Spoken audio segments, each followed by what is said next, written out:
I have spent most of my life being a plain man, not stupid, not cruel, just plain.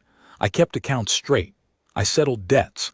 I showed up when I said I would and left when my work was done. Heck Prout used to say that Cade Merritt was the only man in the territory who could stand in the middle of a burning barn and look like he was calculating the cost of the lumber. He wasn't wrong. Feelings, I had decided somewhere in my 30s, were expensive. I had stopped buying them on credit. That was my thinking on the morning Wren Calloway rode into Red Pine Crossing on a spotted gray mare and asked me to marry her.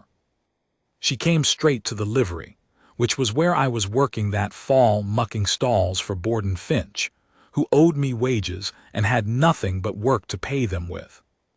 She tied the mare herself, pulled off her gloves, and told me she had ridden 18 miles and didn't have time to be polite about what she'd come to say. I put down the muck fork and listened. The story came out quick and plain, the way a practical woman tells a practical story.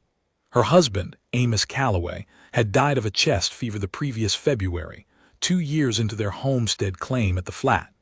The parcel sat at the good end of Harrow Basin, deep grass, a reliable creek, good timber on the north slope. Under territorial law, a widow could hold a homestead claim for 12 months following her husband's death. After 12 months, the claim required either a male landholder resident on the property or a formal petition to the county recorder that took, in practice, the better part of a year to process and cost money she didn't have. She had used her 12 months. She now had 90 days before the claim reverted to the territory. Burl Tanner, the county land agent, had already ridden out twice to look the parcel over. He was not looking at it out of charity. She had a younger sister, Lot, 17 years old, living with her on the flat. She had 40 head of cattle, a kitchen garden, a smokehouse, and more grit than anyone I had ever met, though I didn't know that last part yet. What she did not have was a husband, a father, a brother, or a male relation of any kind within 500 miles. What she needed was a name on the claim, a man resident on the property, a marriage, legal and recorded, inside the next 3 weeks to give the recorder time to process the paperwork before the 90 days expired. She had heard I was honest. She had heard I kept my word. She had heard I was in poor financial circumstance following the death of my partner, Heck Prout, who had left behind approximately $300 in debts to 7 different men in 2 counties, which I had taken on as my own because Heck had no family, and I had been the one to bring him out to this territory in the first place. That was my business, not anyone else's, but word travels. She was offering me room, board, and a share of the first cattle sale in the spring, enough, if the price held, to cover the last of Heck's debts and leave something over. I would sleep in the barn or the spare room, whichever I preferred. I would work the property alongside her, as a working partner. I would not be expected to perform any duties of a husband other than the legal fact of being one. She laid it out the way a man lays out a business proposition, looking straight at me the whole time. She was perhaps 32, 33. Brown hair, brown eyes, a face that had been outdoors in all seasons and made no apology for it. There was nothing soft about how she stood. But there was nothing hard about it either. Exactly, more like something that had been tested and found reliable, like good rope. I asked her 2 questions. First, was she certain about this? Second, did she understand I would hold to whatever terms we set and expected her to do the same? She said yes to both without hesitating. I said I would do it. We were married 4 days later at the county recorder's office in Red Pine Crossing, with Borden Finch and the recorder's clerk as witnesses. The ceremony took 11 minutes. Wren wore a plain dress the color of a winter sky and shook my hand after the recorder pronounced us. I shook it back. We drove out to Calloway Flat in her wagon in the late afternoon, the spotted gray mare trailing behind, and neither of us said much for the first 6 miles. At the 7th mile, she said, "I keep the accounts." I said, "That's fine." She said, "I'm not a woman who needs to be told what to do." I said, "I never thought you were." She looked at me for a moment sideways from the wagon seat, as if checking the words against something. Then she looked back at the road. "Good," she said. That was the beginning of our marriage. Callaway Flat was not a small operation for a woman running it alone. I saw that within the first hour. The fencing was tight. She had clearly done it herself or paid someone to, and the posts were set proper, not the slapdash job you'd see on a claim that was barely being held. The barn was clean. The cattle were in good condition, not the thin, sorry-looking animals of a struggling spread, but real stock, well-wintered and calm. The kitchen garden had been put to bed for fall the right way, with straw mulch over the root beds. The house itself was small but solid, 2 rooms downstairs, 1 up, the stonework on the chimney tight enough that the fire drew straight. Wren had built on a lean-to on the north side that served as a second sleeping room, and that was where she put me. There was a cot, a window, and a hook on the wall. That was everything I needed. Lot appeared in the yard when we pulled in, a girl of 17 with her sister's brown eyes but none of her stillness. A quick-moving, curious creature who looked at me with something between suspicion and scientific interest. She shook my hand with a grip that surprised me. "I know why you're here," she said. "Wren told me everything." "All right," I said. "I think it was a sensible plan," she said. "But if you're not decent, I'll make your life very hard." "Lot," Wren said flat. "I mean it," Lot said, not moving her eyes from mine. "So do I said. "I'll be decent." She studied me another moment and apparently found something acceptable. "I made biscuits," she said, and went back inside. Wren looked at me. There was something in her expression I couldn't read yet.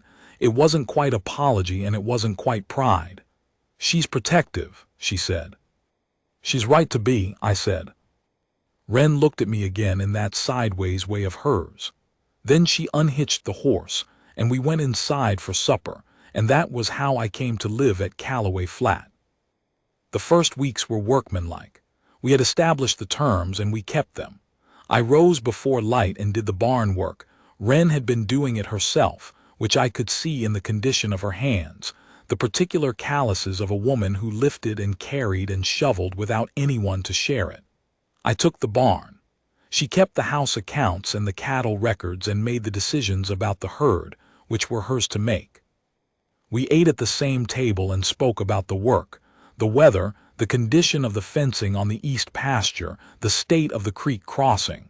Practical things. I want to be honest about something. I was not suffering.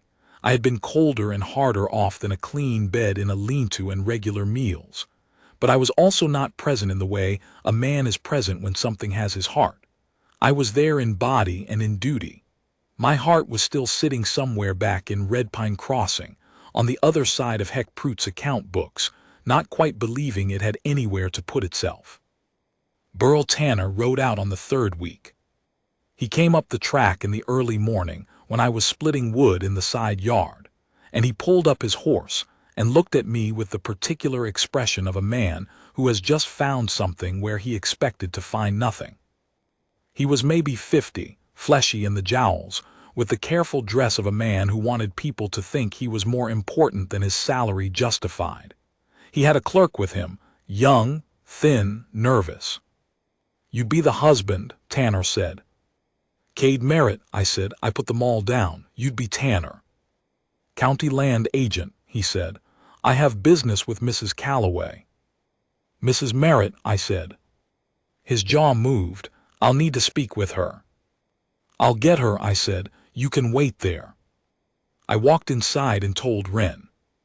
She came out in her work clothes, which were not dress clothes, and stood in the yard with her arms loose at her sides and her chin level, looking at Tanner with an expression I can only describe as the face a woman makes when she has been expecting exactly this kind of weather. Tanner went through a variety of official-sounding words about the recording of the marriage and the residency requirement and the status of the claim, and through all of it Wren watched him with that level expression and said almost nothing. When he finished, she said, "The marriage is recorded. My husband is resident on the property. Is there something else? Tanner looked between us. Whatever he was looking for, discomfort, guilt, some crack in the arrangement, he didn't find it. We were telling the truth, which is always easier than lying. He said he'd be back if there were further questions, and rode away with his thin clerk behind him. When he was out of earshot, Lot appeared at the door. "I don't like him," she said. "Nobody asked you to," Wren said, but there was something tired in her voice now that hadn't been there a moment before. She watched Tanner's dust on the track for a moment, then went back inside. I picked up the maul and went back to the wood. That night, after Lot had gone to bed, Wren and I sat at the kitchen table with the lamp between us while she went over the cattle account book and I repaired a length of harness. The silence was not uncomfortable. It was the silence of two people working alongside each other, which is different from the silence of two people with nothing to say. After a time, she said, without looking up from the book, "He's been trying to take this claim since before Amos died. He has a buyer. There's copper under the north slope." I looked up. Does the buyer know about the copper, or is Tanner just guessing? Tanner knows. He had an asher out here 2 years ago. Amos didn't know what the man was looking for until after. I turned that over. "He'll try something official," I said. "Paperwork, most likely. A legal argument, some technical problem with the recording." She looked up then. "That's what I think too." "Then we keep everything clean," I said. "Every receipt, every record, everything in order. He finds a hole, he uses it. We don't give him one." She studied me for a moment. "You think like an accountant." "My father was a county clerk," I said. "He taught me that paper beats a gun 9 times out of 10. Something moved in her expression, not quite a smile, but something near it. "Your father was a sensible man." "He was," I said. "He died of a heart complaint at 54, but he died with every account squared and every record filed." She looked at me a little longer than was strictly necessary. Then she looked back at her book, but the something that had been in her expression didn't entirely leave. October came in cold that year. The grass went copper and then gray, and the mornings carried ice on the water trough that had to be broken through before the cattle could drink. I was good at the cold. I had ranged in harder country than Harrow Basin. But Lot, who had grown up farther south and come north with Wren and Amos only 3 years before, found the early frost a personal offense. She expressed this opinion freely, at breakfast, at supper, and at intervals throughout the working day. She expressed it to the cattle, to the chickens, and once at length to a magpie that had stationed itself on the fence rail outside the kitchen window. I liked Lot. I want to be clear about this because what comes next might suggest a different sequence, but I liked the girl from the 3rd or 4th day, when I caught her in the barn at midnight with a lantern, talking to the spotted gray mare about a book she was reading and explaining the plot of it in detail. She was not embarrassed to be caught. She simply looked up and said, "She's a good listener," and went back to her telling. Whatever else was happening or not happening between me and Wren, Lot decided inside the first 2 weeks that I was all right, and she made no secret of it. She would appear at the door of the Linta when I was reading in the evening and ask me questions about the territory, about the cattle markets, about what Red Pine Crossing had been like 5 years ago, about whether I thought the railroad would come to Harrow Basin, about what I knew of copper mining. She was hungry for information the way some people are hungry for food, and she ate it with the same uncomplicated pleasure. Wren watched this without comment. Once, coming in from the evening barn check to find Lot and me at the kitchen table while I walked her through the arithmetic of a cattle sale, how weight was priced, how the commission was calculated, how to check the dealer's numbers against your own, Wren stopped in the doorway for a moment with her coat still on, and there was something in her face that I put away without examining too closely. The storm came on the 14th of October.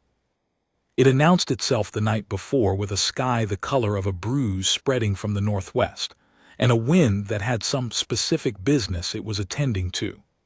I told Wren at supper that we should get the cattle to the near pasture and bank the woodpile against the north wall of the barn before dark. She had already decided the same thing and had spent the afternoon doing it. We worked through that evening and into the dark, moving cattle, checking the barn roof, bringing in enough wood to last 5 days. Lot worked alongside us without complaint.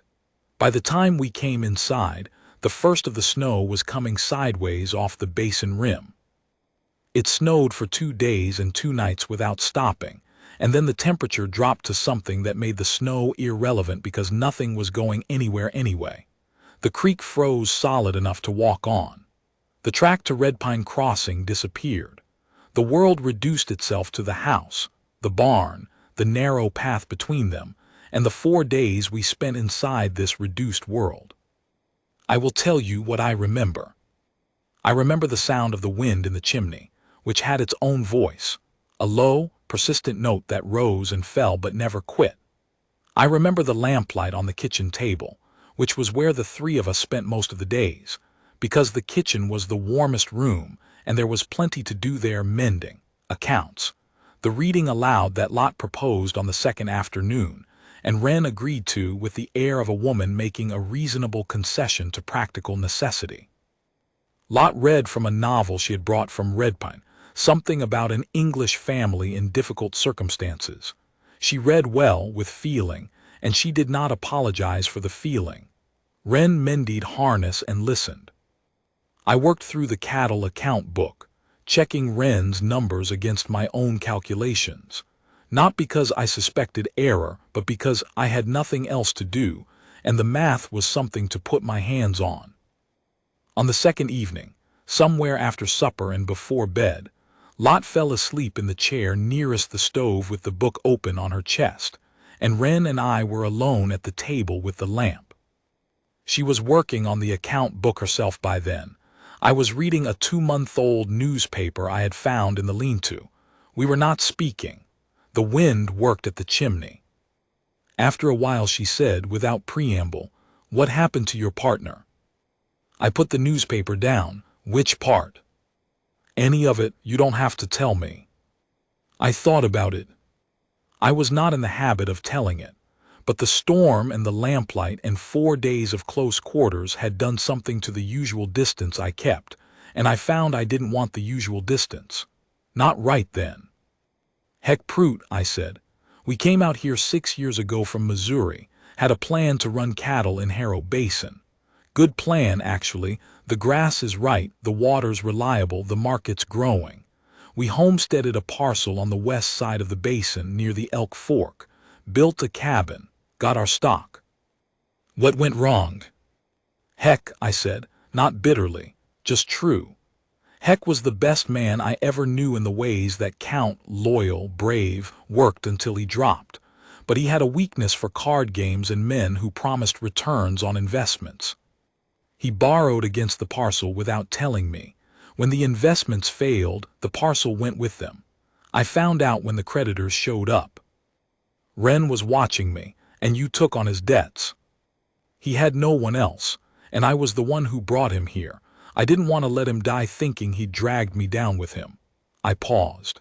"He died of the same chest fever your husband did, actually, the winter before last." She was quiet for a moment.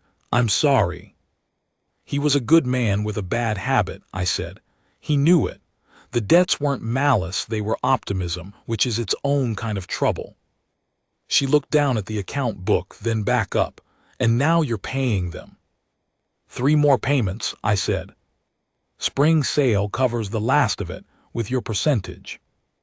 She nodded slowly. "Amos had no bad habits," she said.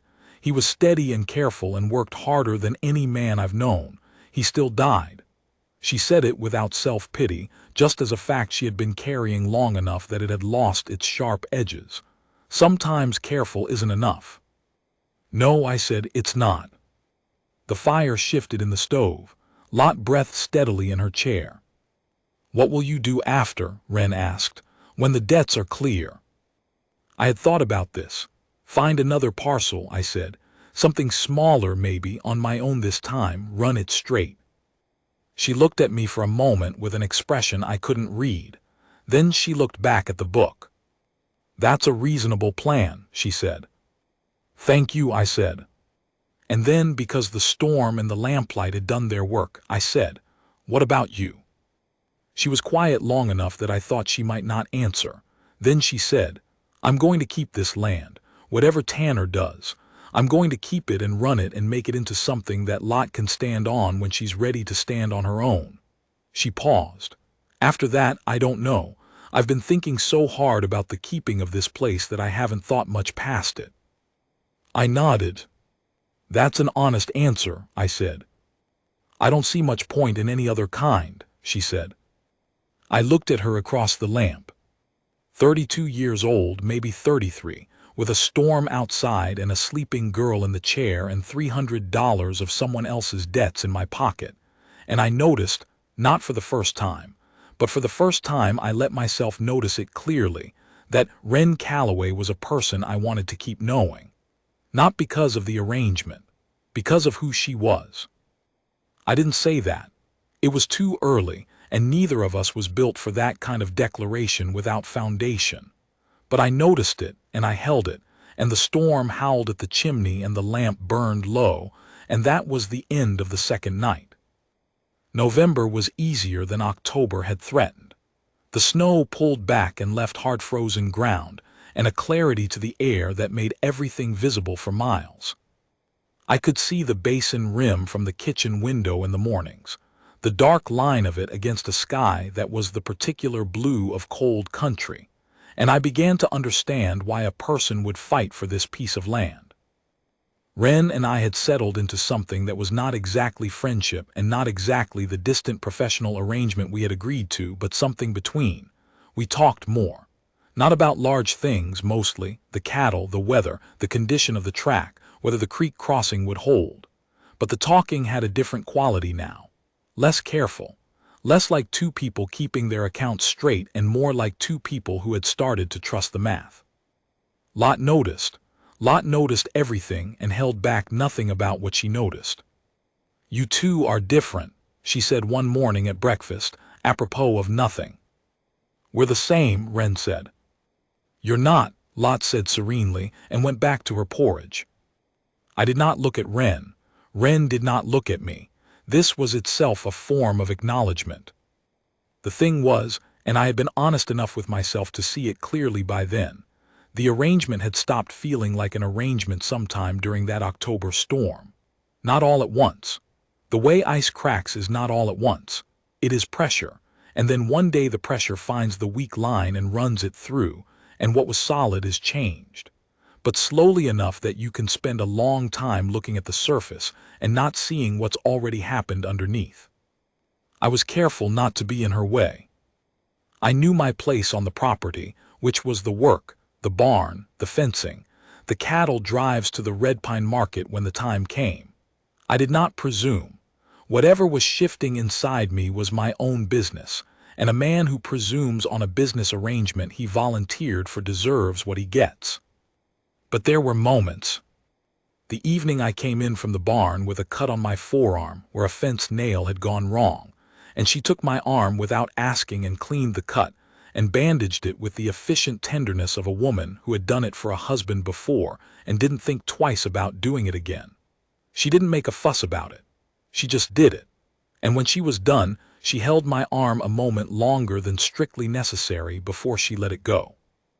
Or the afternoon I found her in the north pasture crouched by a heifer that had gone lame, talking to the animal in a low voice, not to comment exactly, but just talking, explaining what she was going to do with the leg and why, as if the heifer deserved to be consulted.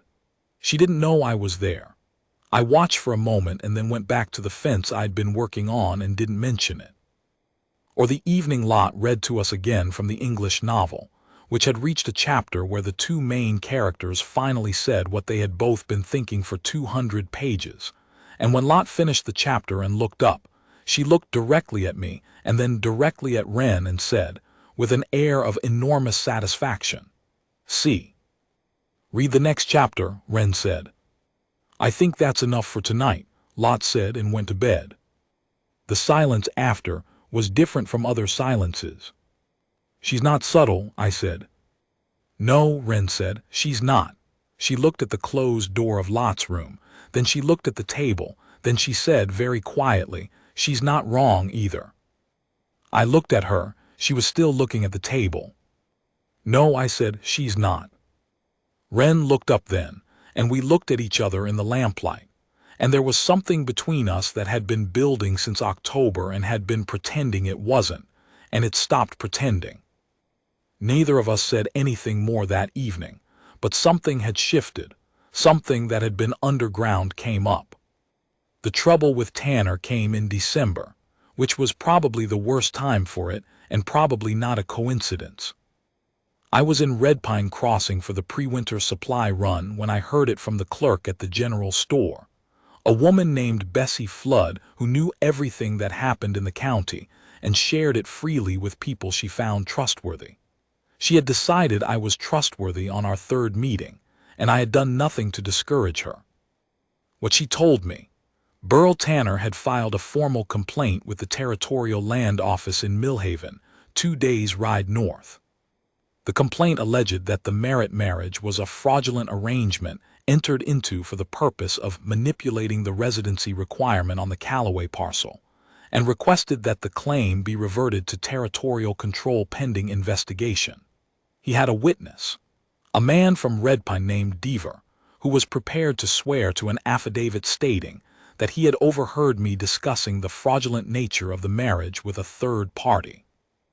Bessie Flood told me this with the specific expression of a woman delivering information she expects will produce a useful reaction. "Deaver," I said. "Sid Deaver works at the freight yard."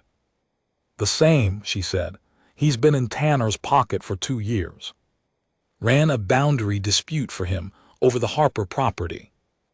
I bought the supplies, drove home, and told Wren. She listened without moving. When I finished, she was quiet for a moment, and then she said, "He made up the witness." "Yes." "Can we prove it?" "We don't have to prove he made it up," I said. "We have to make the affidavit impossible to rely on." I had been thinking about this for the 2-hour drive back.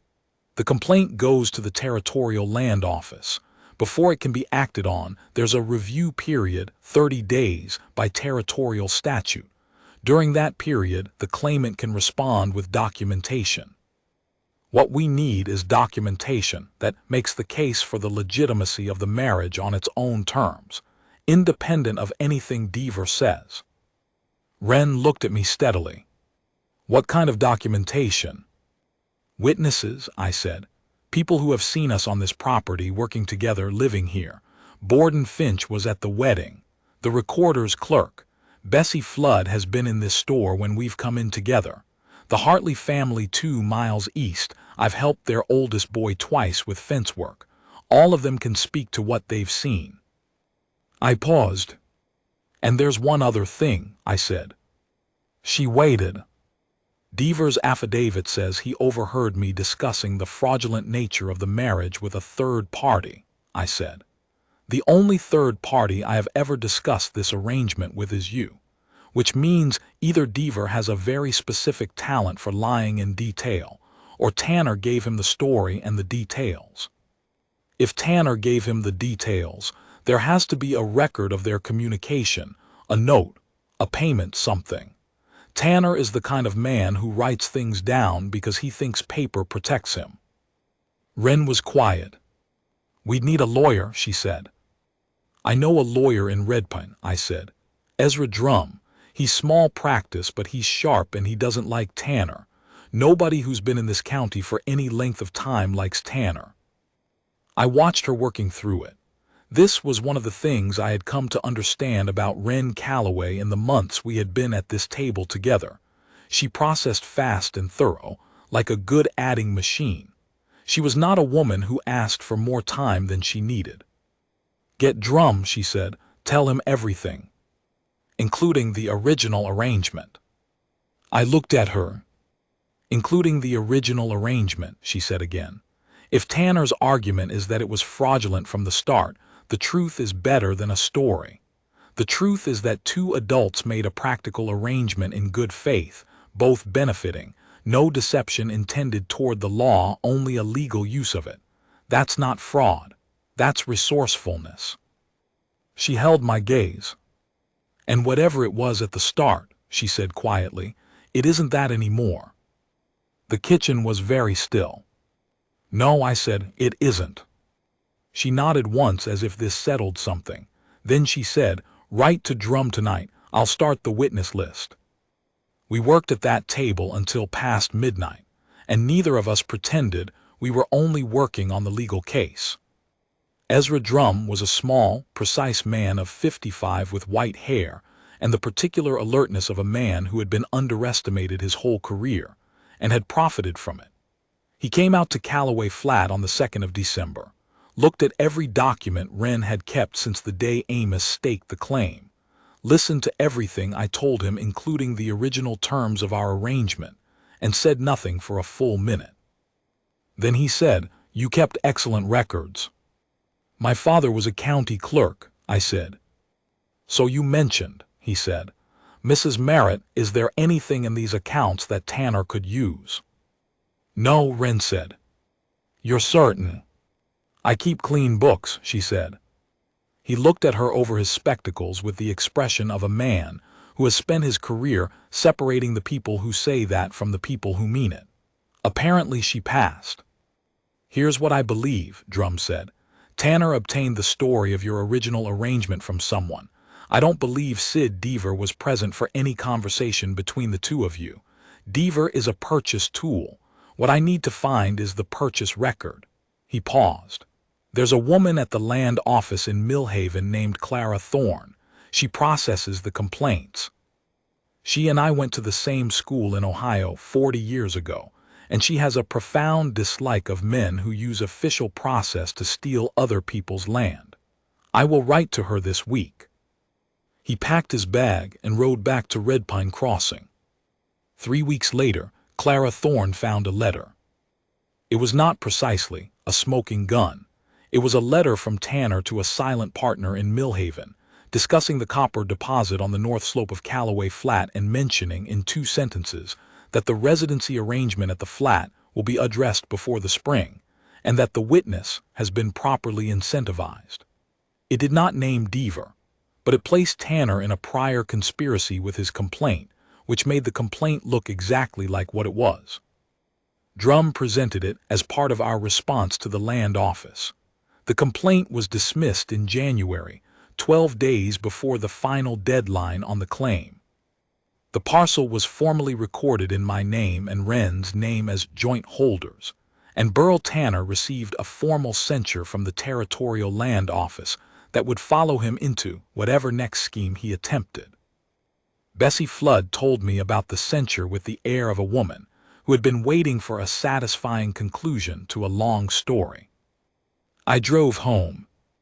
The last night of January was cold and still, the kind of cold that settles after a storm has spent itself, when everything is quiet and the stars are hard and close, and the snow shows every shadow in sharp blue.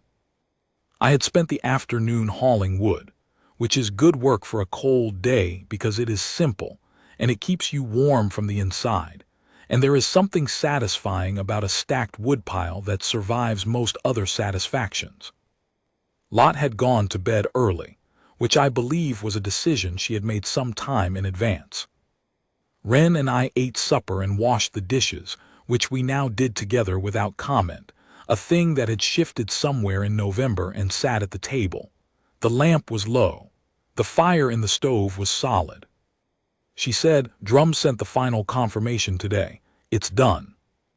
I know, I said. He wrote to me too. She nodded. We were quiet. The spring sale, she said. If the price holds, you'll have the last of Heck's debts covered with something left over. I know, I said. She was looking at the table, not the account book, just the table. You mentioned finding a smaller parcel, she said, on your own. I looked at her. I mentioned it. She was quiet for a moment. Then, you don't have to. I know, I said. She looked up. I mean, I said, that I know I don't have to. I know the terms. The terms said spring sale and then I'd be free of the arrangement. I know that's what we agreed to. She held my gaze. There was something steady in her eyes, something that was not asking for anything, but was also not pretending it didn't want. "Is that what you want?" she said. I thought about the lean-to in October when I was an arm's length from this woman, and keeping that distance like it was a debt to be paid. I thought about the storm and the lamplight and Lot asleep in the chair. I thought about her voice in the north pasture, talking to the lame heifer, her hand on my arm, the November evening and the English novel and the thing that stopped pretending. "No," I said. She breathed out slowly.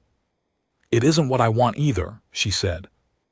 We sat with that for a moment, the way you sit with a true thing that has finally been said in plain language.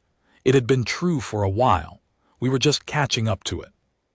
I said, "The terms can change." "They can," she said. "I'd like to stay," I said. "Not because of the claim, not because of the accounts. Because this is where I want to be. Because you are who I want to be beside." She looked at me across the lamp for a long moment, with the expression of a woman who has spent a long time keeping careful accounts of what she could afford, and is now considering a different kind of math. "I'd like you to stay," she said. It was not a dramatic declaration. It was not the kind of thing you'd put in a novel. It was two people at a kitchen table in January, in the still dark after a storm, saying something true and plain and sufficient. I moved to the other side of the table. She didn't move back. I am not a man who uses the word love easily.